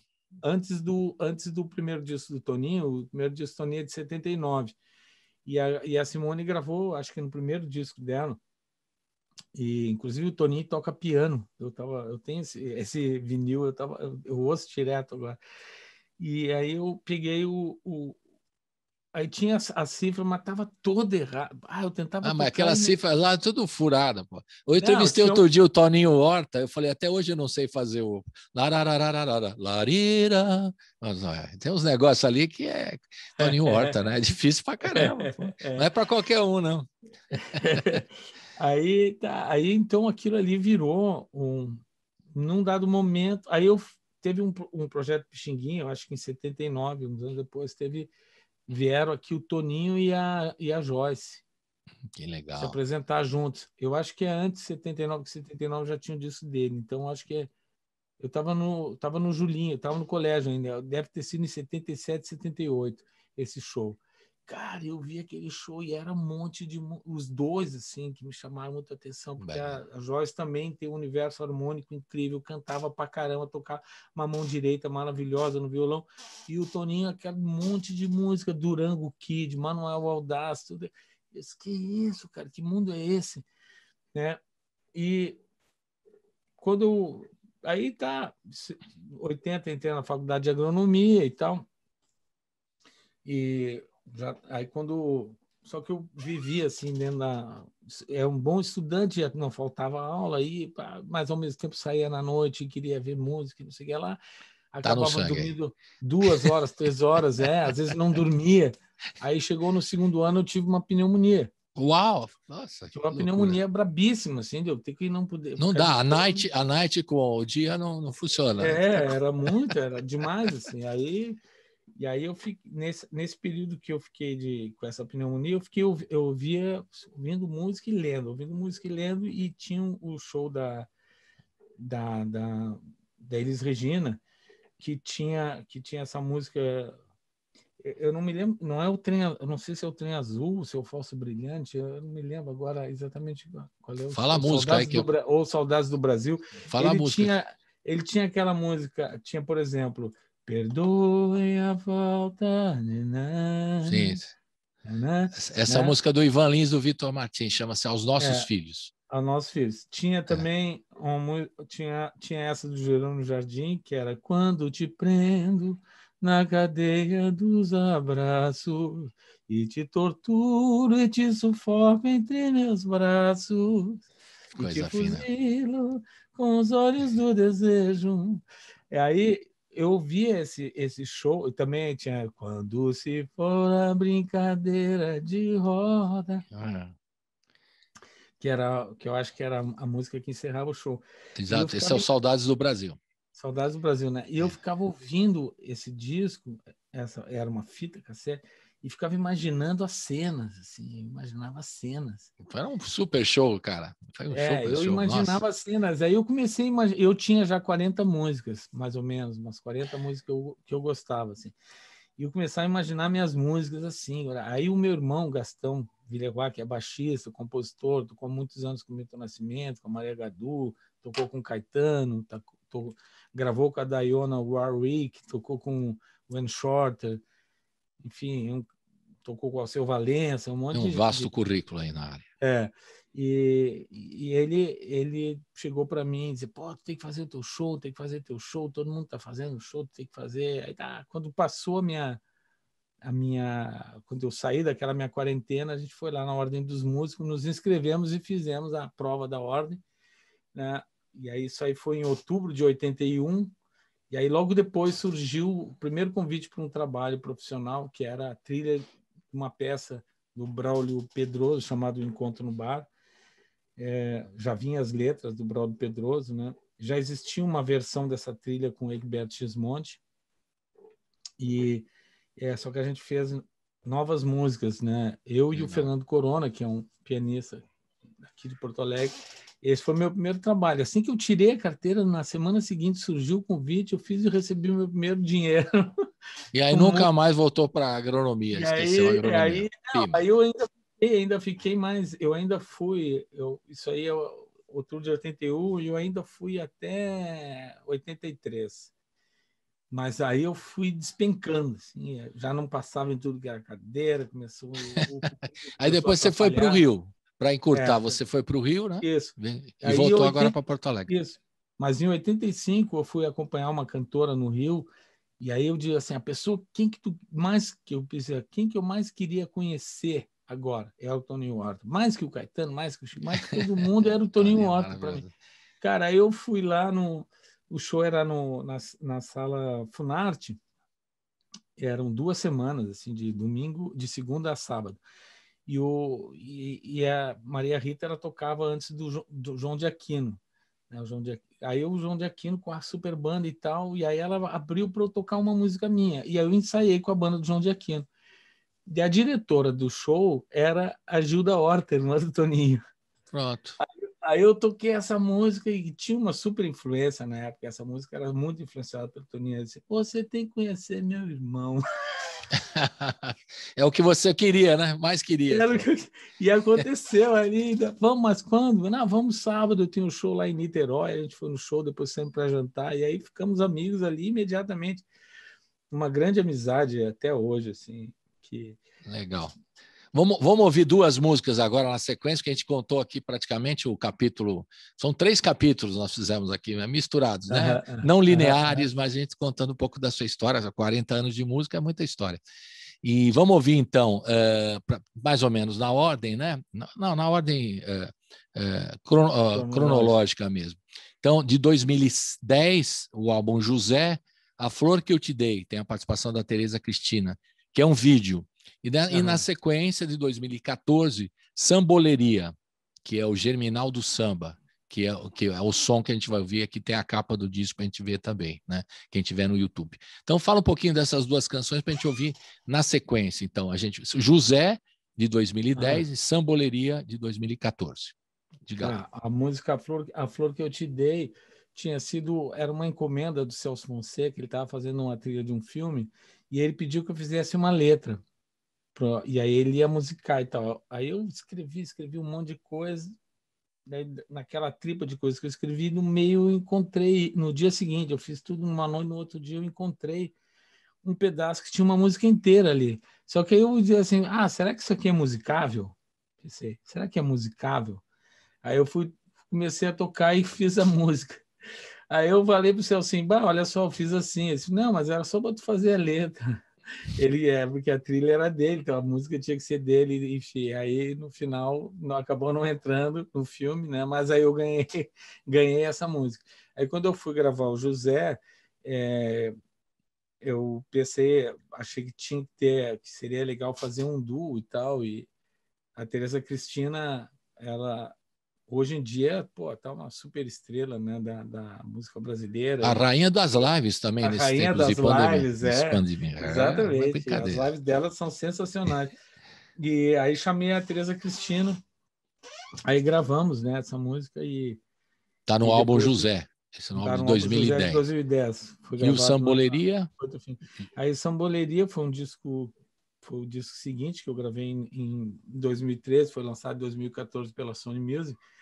E aí eu fiz essa música Germinal do Samba e é uma música sobre, né, sobre um pouco assim, sobre o nascimento, sobre a dor, sobre o ser humano, como tu transformar a dor em alguma outra coisa, né, positiva. E entre essas coisas está ali o samba, né? Que o samba também é um pouco nascido da dor e do amor, como diz a letra. Aí eu achei que tinha que ter uma pessoa também para cantar junto comigo que fosse da tradição do samba. Aí chamei a Martinália, que é, né, da família, né, dessa família maravilhosa do samba, da Vila Isabel, né? Filha do Martim, irmã da Naimar.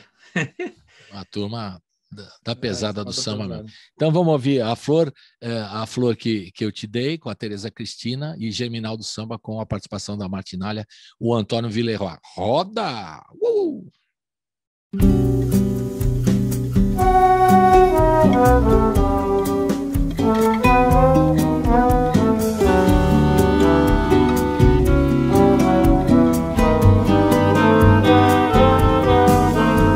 A flor que eu te dei se abriu e um segundo depois já caiu, desmanchou.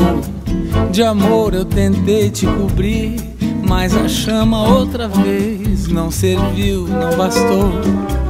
Você gosta de ver nossa casa ruir, você gosta de ver minha dor. E se acaso eu sair outra vez, você vai impedir que eu encontre outro amor. E mesmo se eu encontrasse, em nada seria igual a você. Aí eu percebo que estou precisando de fato deixar de te ver. Pousar ao chão as cruzes, reacender as luzes. Nada pode estar definitivamente errado e sem razão. Quem sabe uma virtude nos salve, nos saúde, dando-nos um pouco mais de paz no coração.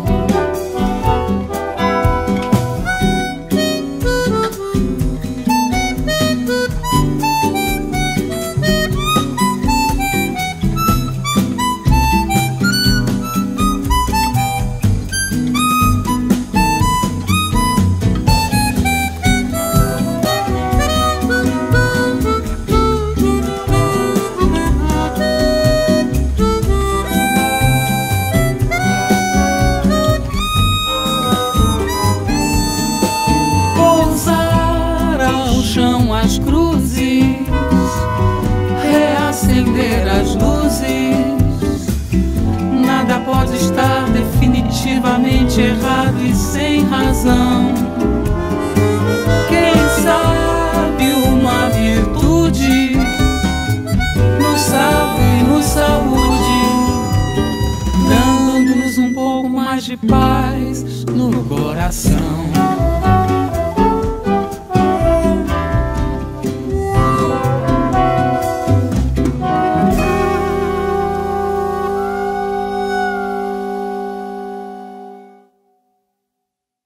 Dói,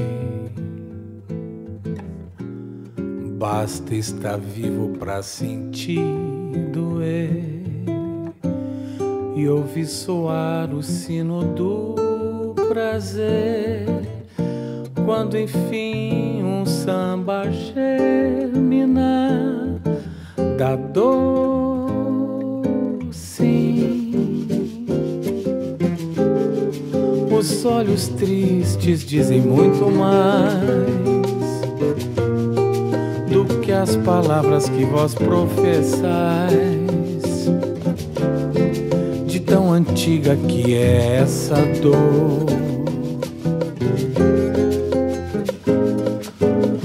Quando as tribos vagavam ainda sem rumo e ausentes de Deus, antes de haver se inventado um sentido pra tudo e pra nada, quando aprenderam a expressar o seu medo e coragem através de sinais, quando invadiram outras terras, quando pensaram tornar-se imortais, sem ter sossego jamais, a dor nunca doeu em paz.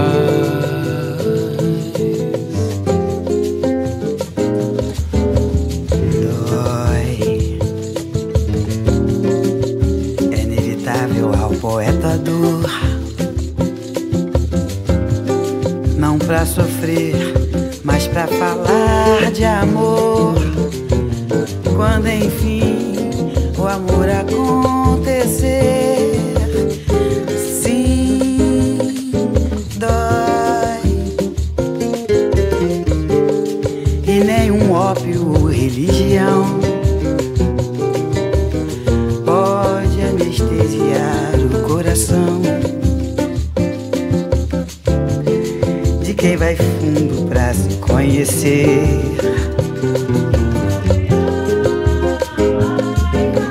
Quando os escravos cantavam pela madrugada aos seus orixás, quando os tambores zumbiam por tantas mãos quilombolas, quando os bambas na casa da tia Ciata trouxeram pro Rio toda a alegria do samba, inaugurando um novo Brasil.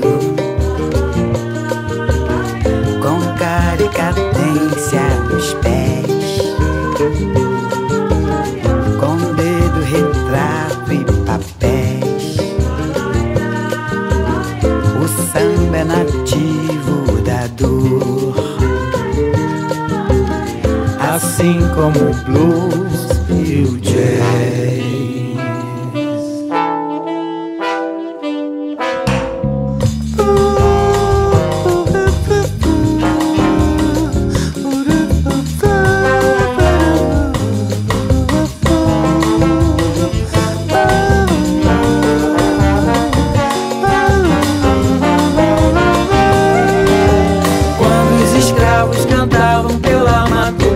aos seus orixás, quando os tambores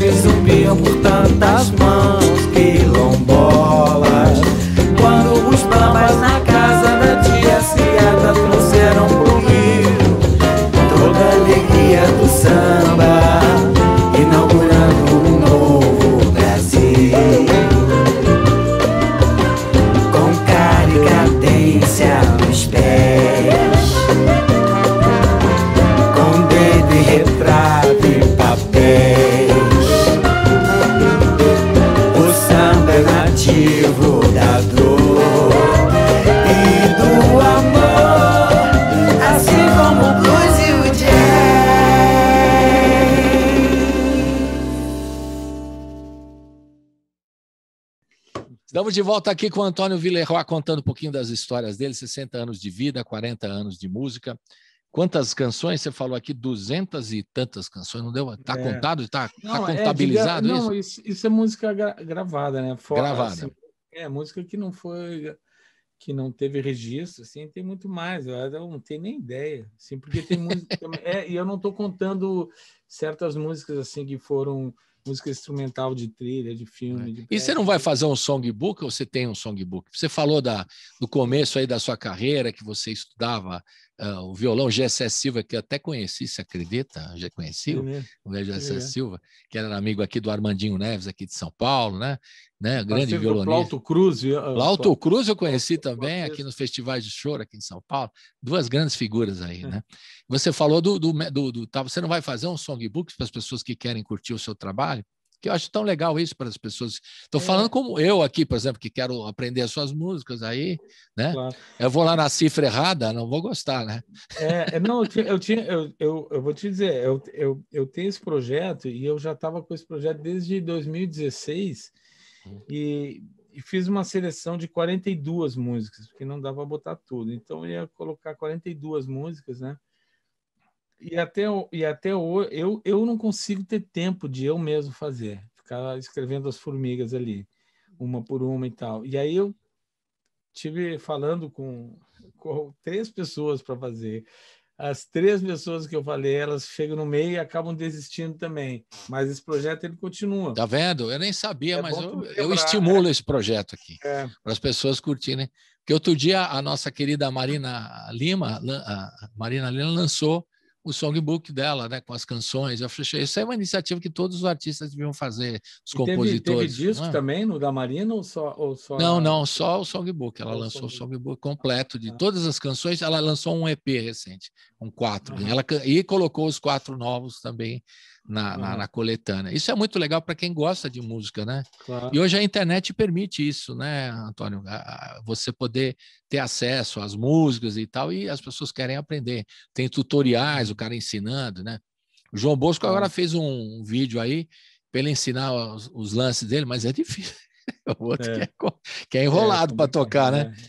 Aí ele foi mostrar, eu entrevistei ele e falei, cara, eu não consigo fazer, eu tenho o seu songbook aqui, não consigo fazer as suas harmonias. Ele falou, bom, não consigo por vários motivos, né? Técnicos, principalmente. Mas ele falou que as afinações dele são totalmente diferentes. Então, muita gente que gosta da música sabe que ele desenvolveu afinações para cada uma das músicas, para o jeito dele compor. É um negócio muito interessante, né? Que a gente podia ter acesso a isso, né? Eu, pelo menos, estimulo os artistas fazerem. Então, não desista não, Antônio, faça isso. Não é? Bom, o que vem pela frente? A gente já contou aqui bastante da sua história, não dá para contar tudo aqui, o tempo, claro, né, não dá tempo de tudo, mas você vai lançar, então, o DVD, né, tá na programação, né, o lançamento do DVD Gravidade do Amor. Então, eu queria que você falasse um pouquinho, porque a gente vai encerrar o programa, a gente vai tocar uma do EP Novelas, de 2018, né, a música Heroína e Vilã, e vamos colocar o Gravidade no Amor, o vídeo, né, do DVD que você vai nos passar aqui para a gente ver. Então, fala um pouquinho desses próximos lançamentos, né? O que você está imaginando? Se vai ter lives aí para o mês de julho? O que você está imaginando aí para frente? O songbook. Bom, o Gravidade do Amor foi, então, um show gravado ao vivo numa casa de shows aqui de Porto Alegre, o Sgt. Peppers, né? Assim que eu voltei para Porto Alegre, eu comecei a trabalhar muito com eles, inclusive produzindo shows, né, de outros artistas. Trouxe a Chiara Tivera, italiana, a Mafalda Minozzi, também italiana, o Toninho Horta, o João Bosco, o Ed Mota, o Jardim Macalé, o João Donato, Ivan Lins, Leila Pinheiro, Cleito Cledir. Então, enfim, teve uma programação ali bem legal assim que eu fiz lá, e durante esse período eu acabei gravando também. Eu fiz muitos shows meus lá. Numa certa época eu estava fazendo um show chamado Samboleria de Bolso, que era de Samboleria, só que era só eu e um baterista. E a gente viajou, a gente fez 167 shows pelo Brasil. Uau! Nesse formato.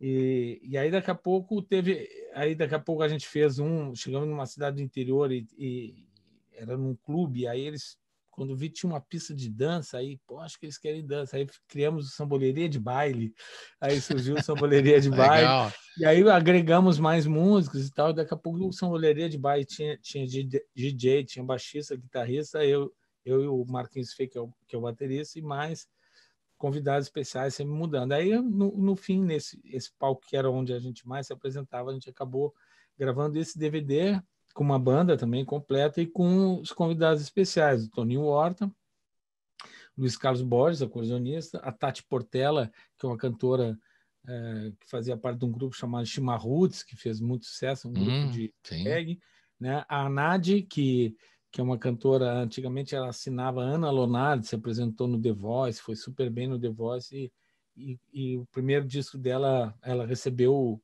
o prêmio de álbum do ano no Grammy Latino de 2019. O Gastão Villeroy, meu irmão, baixista, o Pia, que é um DJ,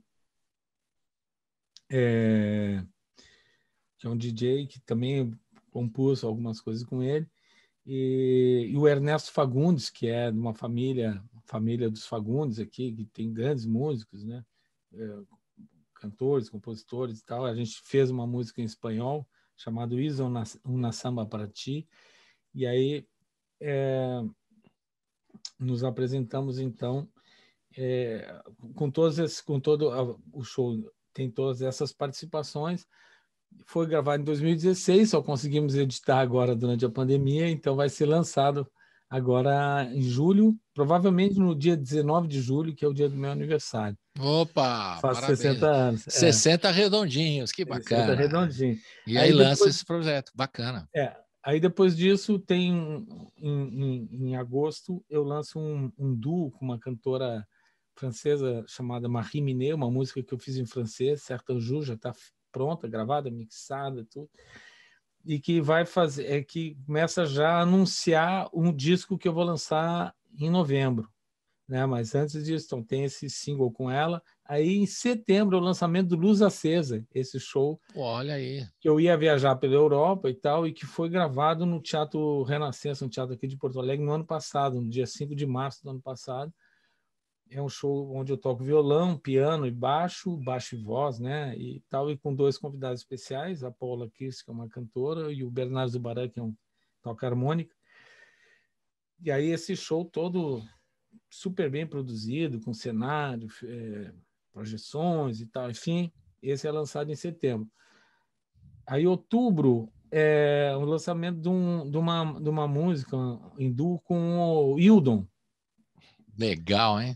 O Hildon está fazendo 70 de vida e 50 de carreira, então a gente está mais... Está no proporcional, está proporcional.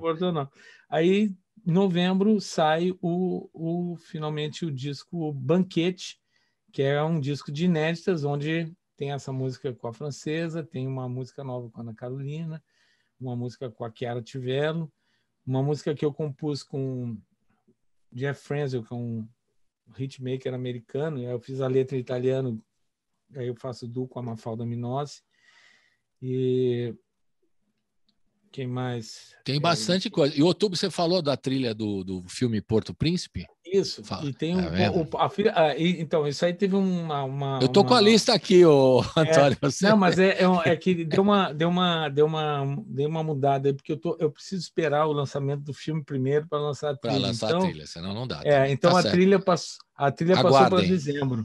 Não, passou para dezembro.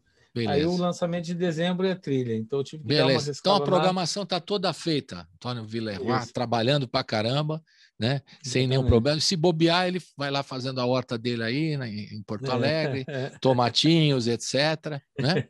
E não tem problema, vai se virando. Muito legal. E os 10 discos teus estão todos nas plataformas digitais. A hora agora de a gente falar, dar o serviço. Como é que a gente entra em contato com você?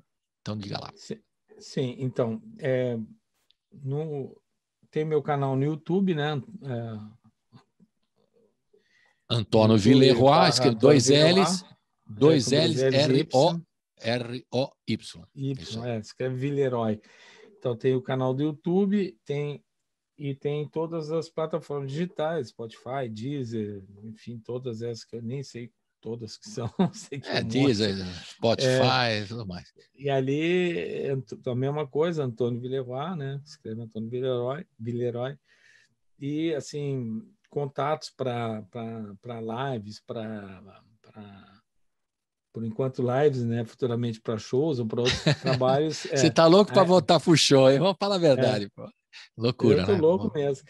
Aí eu DDD 51, né? 51 99271 6380. 51 99271 6380.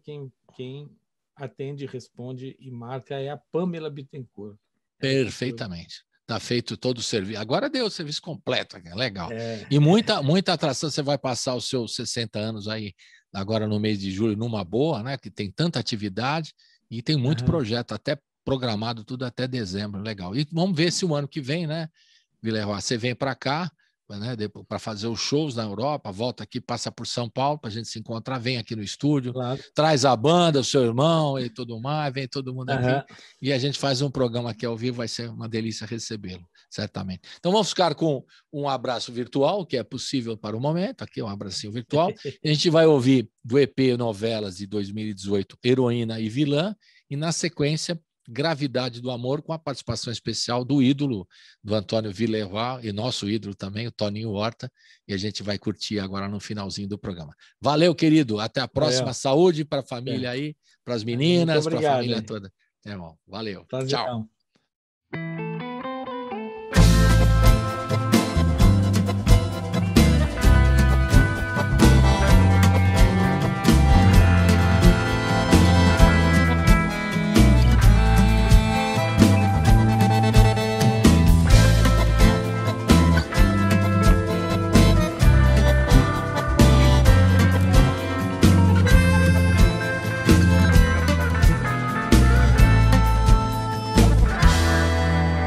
Estenda no chão o tapete que eu quero passar. Esqueça a razão, deixe tudo pra me adorar. Põe em minha mão uma pedra bonita. Eu lhe segredo mentiras, você acredita? Não ouça não o que andam falando de mim, por puro despeito, ciúme, inveja ou coisas assim. Perca a noção do perigo que espreita. Eu faço a cama na lama e você se deita. Você vai me seguir, sou sua heroína e vilã. Viva comigo essa noite, esqueço amanhã. Você vai me seguir, sou sua heroína e vilã. Viva comigo essa noite, esqueço amanhã.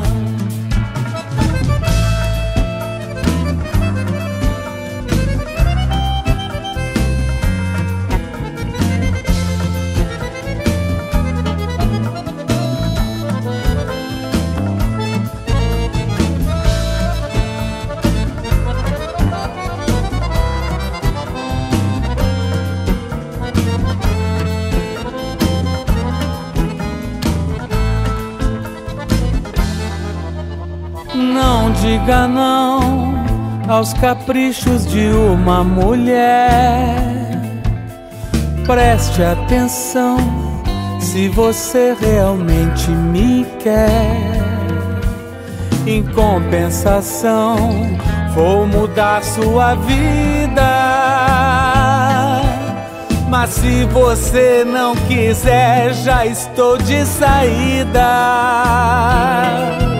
Você vai me seguir, sou sua heroína e vilã.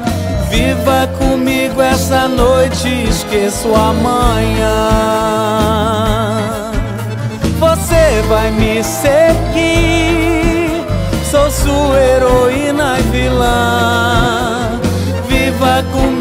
essa noite, esqueço amanhã.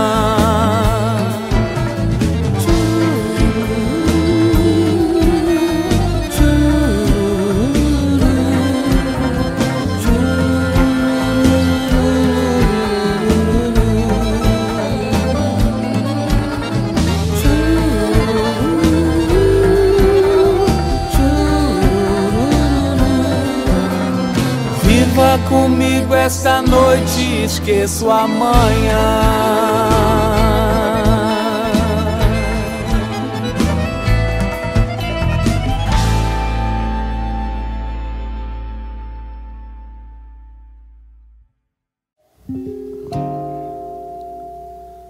Pra te conhecer, só vendo você, meu desejo se situa onde o teu olhar flutua. Somos nós dois, pedaços de um caminho pra depois. E você não abriu a porta, fiquei no corredor, ouvindo seus passos andando na sala, fazendo nada, fazendo cena, pisando na palavra de um poema.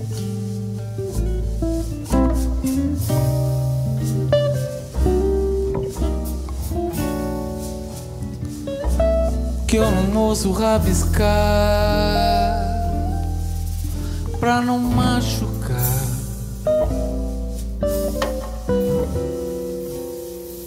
A cor desse momento, essa luz que entra na janela pra te iluminar.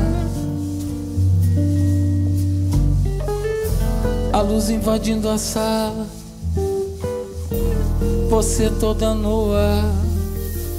Você, minha amada, minha montanha enfeitiçada, meu castelo, meu alento, meu brinquedo, meu lamento que me chama.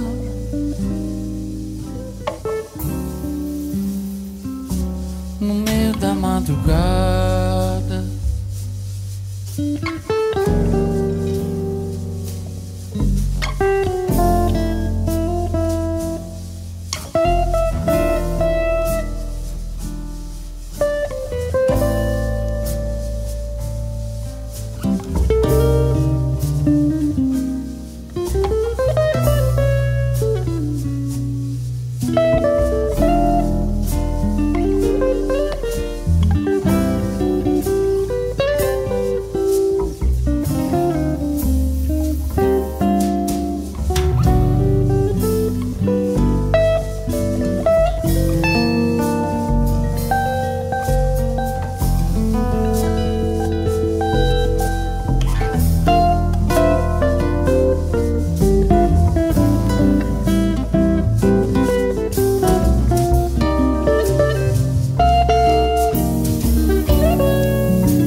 só vendo você, meu desejo se situa onde teu olhar flutua. Somos nós dois, pedaços de um caminho pra depois. E você não abriu a porta, fiquei no corredor, ouvindo seus passos andando na sala, fazendo nada, fazendo cena, pisando na palavra de um poema.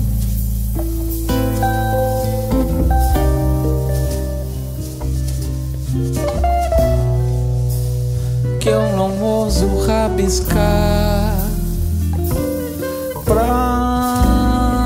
não machucar a cor desse momento, essa luz que entra na janela pra te iluminar. A luz invadindo a sala, você toda nua. Você, minha amada, minha montanha enfeitiçada, meu castelo, meu alento, meu brinquedo, meu lamento que me chama.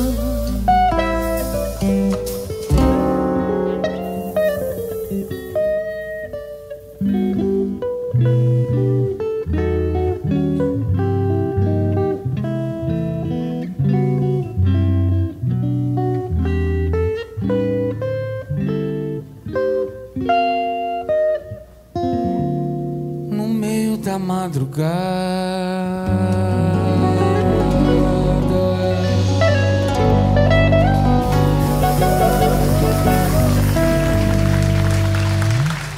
Obrigado, gente. Antônio Villeroy, grande inspirador da gente também. Obrigado.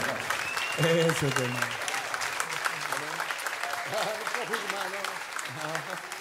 Aprendi também um pouquinho com ele.